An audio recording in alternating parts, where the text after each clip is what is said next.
Ou a meritocracia é marxista ou a gente não está definindo ela direito.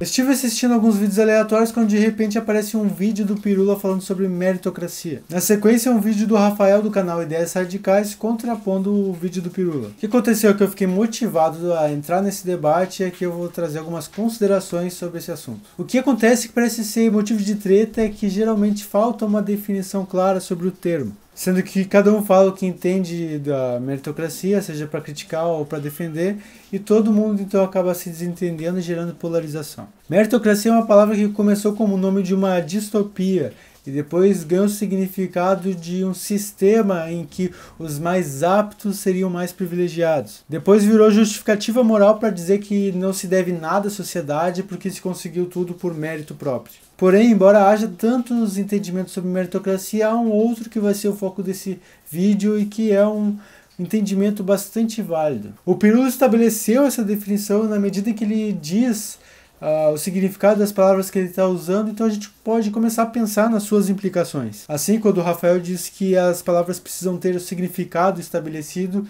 ele parece estar esquecendo da polissemia da linguagem, que é o que nos permite identificar diferentes sentidos para os mesmos termos, bastando que a gente defina o sentido que a gente está usando. Como diria Voltaire, se quiser conversar comigo, defina seus termos. Bom, meu intuito aqui é pegar essa ideia corrente de meritocracia e ver como ela se assemelha ou se inspira livremente nos trabalhos do Karl Marx, especialmente inspirados na sua teoria do valor. E é para isso que serve essa definição do Pirula aqui, que exemplifica esse entendimento geral do termo meritocracia. Ele diz basicamente que meritocracia significa... É aquele tipo de pensamento que diz basicamente que aquelas pessoas que não se esforçaram, que não se empenharam, que não foram atrás daquilo que desejavam, não conseguem nada, e aquelas pessoas que correm atrás dos seus objetivos, que vão atrás daquilo que elas desejam, essas pessoas acabam sendo premiadas e tendo tudo aquilo que a gente espera numa sociedade. E antes da gente continuar, eu só quero deixar uma observação. Eu estou particularmente convencido de que meritocracia é um termo que está sendo mal utilizado nesse debate, pois estamos confundindo a atribuição de tarefas com valor de mercado. Mas a minha ideia desse vídeo não é defender uma conceituação física para o termo meritocracia. Antes eu só quero mostrar por que eu vejo essa meritocracia do esforço como errada a partir da teoria do valor que há por trás dela. E o Pirula diz ainda com todas as letras. Eu acredito em meritocracia, mas não do jeito que as pessoas dizem. Eu acho que a meritocracia baseada em mérito, ela valoriza as pessoas que se esforçam, não necessariamente no resultado que foi alcançado. Contrapondo o Pirula, o Rafael já começa seu vídeo dizendo que... Primeiro, assim, a definição que ele coloca de meritocracia, que é, você recompensar esforço, está errada. Isso não é a definição de meritocracia. Mas mesmo que fosse, essa definição está errada também, ela não pode ser defendida, ninguém deveria defender democracia também não, mas a meritocracia, ninguém deveria defender isso. Rafael também fala de dois significados possíveis para a meritocracia. O primeiro se refere ao sufixo cracia, que reflete o poder do Estado, sendo então o governo pelo mérito. Esse tipo de governo se aproxima um tanto da aristocracia de Platão no seu livro A República, onde os cidadãos desde cedo são instruídos a descobrir o sentido de cada um deles, seja para que sejam meros operários ou guardiões ou então reis filósofos. O governo seria meritocrático aqui na medida em que todos passariam pelos mesmos processos avaliativos e os melhores ficariam com os cargos mais elevados. A segunda definição possível que o Rafael elenca está no livro do Michael Jung, que originou o termo meritocracia, o livro chamado A Ascensão da Meritocracia, que é uma distopia em que a sociedade seria organizada de acordo com o QI das pessoas. Uma espécie de ditadura da inteligência onde os mais aptos seriam aqueles mais intelectualmente capazes de lidar com seus cargos. Nessas duas definições, a meritocracia é problemática na medida em que aqueles entendidos como merecedores são aqueles mais privilegiados nas primeiras infâncias, que têm as suas capacidades mais afloradas desde cedo. A ética anarcocapitalista do Rafael diz que a gente não tem o dever de ajudar essas pessoas que não tiveram esse privilégio ao nascer. A ideia é que ele entende o dever como uma dívida. Porém, ele também diz que seria belo e moral ajudar pessoas menos privilegiadas. Não é um dever, mas é moral ajudar. Como a gente sabe, a moralidade está imbuída de deveres. De toda forma, talvez o Rafael esteja se referindo aos atos sobrerogatórios, que são ações que, embora a gente não seja obrigado a fazê-las, elas ainda assim são consideradas virtuosas. O altruísmo eficaz do Peter Singer é um exemplo de ato sobre-rogatório e eu já gravei um vídeo sobre esse altruísmo eficaz, mas ainda não lancei aqui no canal, então fiquem ligados. Bom, a crítica do Pirula faz sentido especialmente com o que o economista Thomas Conte falou no seu blog pessoal. Num texto intitulado "O conceito de meritocracia nunca foi incompatível com perpetuação de elites". Prestem atenção ao que o Thomas diz. Se o mundo fosse 100% meritocrático, famílias poderiam muito bem se perpetuar no poder e riqueza por séculos sem nenhum problema. Só precisariam tomar vários cuidados para criar os filhos cultivando seus talentos e ensinando-os as habilidades necessárias para, por mérito, continuarem no topo. E seja lá quem tivesse poder e riqueza nesse mundo, certamente teria ao seu dispor todos os recursos financeiros e sociais para realizar esse tipo de passagem eficaz de habilidades para a próxima geração. Como a gente vê, não é uma preocupação da meritocracia recompensar o esforço de cada agente individual. Uma vez que é perfeitamente possível que num estado meritocrático, seja no entendimento de meritocracia como poder pelo mérito ou poder pelo alto QI, pessoas que simplesmente nasceram em berços de ouro possam se perpetuar no poder. Aliás, embora poder e dinheiro possam ajudar a alcançar o ideal meritocrático, ainda assim eles também podem fazer exatamente o oposto da meritocracia. Como, por exemplo, conseguir cargos em funções por quem indica, por ser filho do dono e por aí vai, não exatamente por requisito de ser o mais apto. O que significa que meritocracia, poder formar elites, não significa que elites sejam meritocráticas. E o Thomas ainda dá uma formulação conceitual que faz tanta gente criticar a meritocracia. Percebam que meritocracia é a ideia de poder pelo mérito. Não é sinônimo de apenas mérito, e tampouco significa poder pela distinção em um sistema de concorrência justa e igualitária, entre pessoas em condições iniciais iguais e com oportunidades iguais de distinção ao longo do tempo. São coisas completamente diferentes. Em outras palavras, ao partirmos do senso comum de meritocracia, aquele de quem se esforça mais merece mais, acabamos alvejando outro conceito de meritocracia mais etimológico, que tem a ver com poder pelo mérito. E é aqui que o meu vídeo ganha sentido. Se a meritocracia que a gente critica é a meritocracia do esforço, então a gente está criticando a meritocracia na sua versão marxista.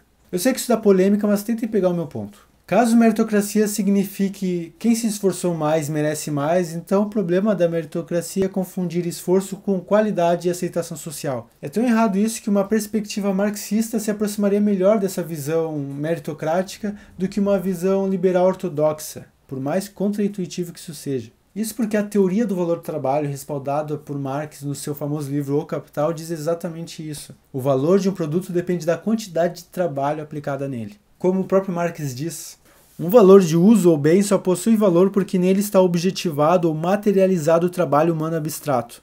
Mas como medir a grandeza de seu valor? Por meio da quantidade de substância formadora de valor, isto é, da quantidade de trabalho nele contida. Para o Marx, o trabalho humano é o substrato essencial do valor das coisas. E esse trabalho aqui é o mesmo que o esforço. Assim, o valor de uma pessoa depende do trabalho que ela exerceu para ser quem é. Quanto maior o trabalho, mais valiosa é essa pessoa. A meritocracia que recompensa o esforço é a meritocracia que recompensa o trabalho, que é a meritocracia que o Pirula gostaria de ter. O mérito, para mim, é o quanto a pessoa se esforçou para chegar ali. Só que como a gente vê na realidade, não é bem o esforço que é recompensado. Do contrário, muitas pessoas estariam felizes, não é mesmo? O que acontece então? Aqui vale notar a teoria do valor marginal decrescente, que vai contra a teoria do valor do trabalho, dizendo que o valor de qualquer coisa não depende do esforço envolvido, mas da percepção das pessoas sobre o objeto em questão, por mais criticável que seja ver pessoas como objetos. Assim sendo, o valor é subjetivo. Eu trago dois exemplos dessa subjetividade. O primeiro sobre se isso ou aquilo é arte, uma treta que geralmente não dá em lugar nenhum. E sobre o quanto moedas virtuais como o Bitcoin valem. E se valem alguma coisa é porque as pessoas confiam subjetivamente que aquilo tem valor. E mesmo se aplica ao ouro, por mais físico que ele seja. Mas o que significa aqui pra gente, no nosso contexto, dizer que o valor é subjetivo? Significa tão somente que ele não é objetivamente calculável pela quantidade de trabalho envolvido. Ou seja, não se trata de dizer que o valor é subjetivo de um modo relativista, como se uma pessoa acreditar que algo vale X fizesse com que esse algo automaticamente valesse X. A ideia é que o valor das coisas depende antes da percepção das pessoas sobre o objeto do que do esforço embutido na criação daquele objeto. Em suma, a definição de meritocracia que relaciona esforço ao valor está errada não porque alguém que se esforça mais não mereça mais, mas porque o valor de qualquer coisa não depende da dedicação do sujeito em ser valorizado. Depende do quão dispostas as pessoas à volta estão de reconhecerem mérito naquela que se esforça, independente de ela ter se esforçado ou não. E isso, do valor das coisas não depender do esforço de quem trabalha, mas do interesse de quem consome, tem a ver com aquilo que eu disse no meu vídeo sobre os 10 princípios da economia. O segundo princípio, que diz basicamente que o custo de alguma coisa é aquilo de que a gente desiste para obter essa coisa. Ou seja, você pode investir em algo com seu trabalho e para você aquilo tem valor. Do contrário, você nem trabalharia nisso, né? Mas esse valor é subjetivo, pois não é porque você valorizou trabalhar nisso que todos os outros devem valorizar igualmente. Assim, o que vai conferir maior ou menor valor a qualquer coisa é a quantidade dos sujeitos envolvidos acreditando que aquilo tem valor. Só para citar um breve exemplo, a gente pode pensar naquela ideia de que professores merecem mais que jogadores de futebol. A proporção de pessoas atingidas por um único jogador de futebol profissional é imensamente maior do que a proporção de pessoas atingidas por um professor. Entretanto, é possível que dentre os milhões de professores que juntos compõem a audiência de um Neymar da vida, haja milhares que são muito mais esforçados do que o jogador e mesmo assim eles não recebem tanto por isso. Isso porque não é contraditório dentro de uma meritocracia que o professor e o jogador sejam ambos aptos a realizar as suas tarefas, mas que ainda assim sejam diferentemente recompensados por isso. Isso respalda o que acabamos de falar sobre o valor ser subjetivo. Na medida em que as pessoas deixarem de supervalorizar o futebol deixará de ter o valor que tem. Em outras palavras, ao menos enquanto esse padrão de comportamento econômico continuar existindo, e é provável que seja um comportamento natural, o ideal marxista de recompensar as pessoas pelo esforço delas está fadado ao fracasso. De toda forma, o Pirula tem razão quando ele fala de falácia naturalista e falácia moralista. Se essa lógica de valorização é natural, não significa que ela seja moralmente correta. Se é moralmente errada, também não significa que não esteja na natureza. Parece ser perfeitamente possível que as pessoas mudem os seus padrões de atribuição de valor de modo que passem a valorizar o esforço e o trabalho. De toda forma, a meritocracia pode ganhar o sentido que a gente quiser dar a ela, bastando que a gente defina o nosso termo. Se a gente fala de meritocracia do esforço, a gente está falando de uma meritocracia do valor marxista. O engraçado é que quando se fala dela, não está se dizendo que ela é ruim e causa dos problemas sociais. O que se está reclamando é justamente a falta desse tipo de meritocracia, que é considerado ideal por muita gente. Porém, uma verdade precisa ser dita. O valor quem dá são as pessoas, né? Em resumo, não se trata de dizer que a meritocracia é de fato marxista. Trata-se de dizer que, como as pessoas geralmente entendem a meritocracia, fala-se de uma visão marxista sobre a valorização do trabalho humano. Bom, pessoal, 2018 já começou e eu já me sinto no pique para mandar com tudo e fazer acontecer aqui para vocês. E se vocês querem espalhar a palavra, vocês já sabem, né? Curtam, comentem, compartilhem, divulguem para seus amigos esse vídeo. Vocês podem também me financiar doando bitcoins ou pelo Apoia-se, né? Apoia-se/Alisson, que está aqui como sempre. Todos os links eu deixo na descrição e eu só quero deixar uma última reflexão aqui sobre um ponto importante também sobre o assunto. O Pirula também falou numa live em que ele continuou esse debate de que haveria valores objetivos e ele citou o exemplo de um engenheiro. O valor objetivo aqui corresponde às capacidades do engenheiro de responder às exigências necessárias para criar as fundações de um prédio. Por isso, objetivamente, haverá engenheiros melhores e engenheiros piores, como acontece em qualquer profissão. Tem um texto muito legal do Leandro Bellato, que eu vou deixar na descrição, que dá um contraponto bem legal a esse senso comum de meritocracia do esforço, e que me convenceu de que a associação entre meritocracia e valor tem vários problemas. O Leandro discorda do entendimento de meritocracia que o Pirula e o Rafael têm, de modo que para ele a meritocracia seja exatamente o mesmo que o valor objetivo de que o Pirula fala. Como o Leandro diz, então, o que é mérito? Não é a mais ampla ou mais geral acepção do termo, mas neste contexto específico, mérito é a capacidade objetiva, ou o mais próximo disso, de algo ou alguém desempenhar uma dada tarefa. É um entendimento instrumental do termo.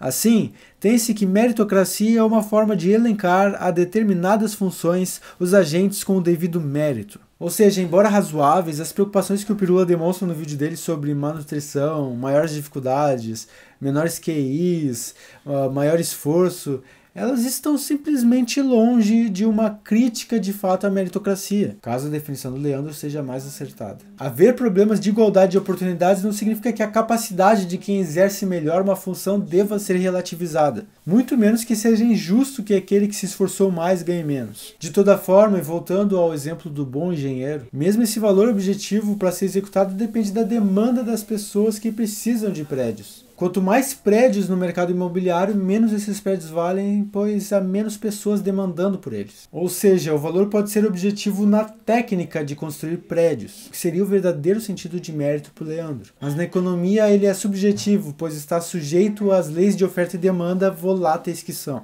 Bom, depois de mais esse extenso comentário, será que eu cheguei a um período de duração? Eu convido vocês a participarem desse papo aí nos comentários. Meu nome é Alisson Augusto e eu espero vocês no próximo episódio. O cara, por acidente, fez uma descoberta arqueológica lá que muda toda a ciência, daí ele faz um artigo em besta lá e muda tudo.